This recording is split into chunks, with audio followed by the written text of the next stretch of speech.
ասենք մարդ էլ այսքան խոսա ոչ մեկի վեճը չլինի, այսօր չեմ ներկայացնելու, նայեք։ Ասենք մեռան քեզ լողավազանի նշանակությունը բացատրելով, թե դուք չգիտեք ինչ պետք է անեք։ Այստեղս եք հասցրել, սպասքը կա 30 հոգու համար փակ տաղավարը կա, նվագարկիչներ կա, երգը կարաք լսեք, բայց ինչև 11-ը, հետո չեմ թողում։ Զզվել եմ արդեն, նույն բանը հա խոսալուց, խարույկը կա, սիրուն տեսարանը կա, դուք որոշեք ինչ կանեք։ Բայց դուք ինչ բողոքավորն եք, հա, ասենք թե մութա, խի դուք չգիտեք մանգալը ինչա ու ոնց են օգտագործում, լավ, համոզեցիք ներսնել եմ ցույց տալիս, եկեք, ստեղ բազմոցա, փափուկը, խոհանոցա,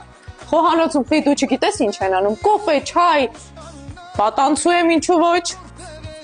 2 սենյակա 6 հոգու գիշերակաց, 2-ը ստեղ կքնեք, 2-ը տերմի սենյակում, 2-ը էլ բազմոցին արդեն ասել եմ, լավ փափուկա, արխային, ես էլ դհոլը, ոբշում ավել պակասի համար կներեք, գրեք ամառանոցի էջին, ես հելա։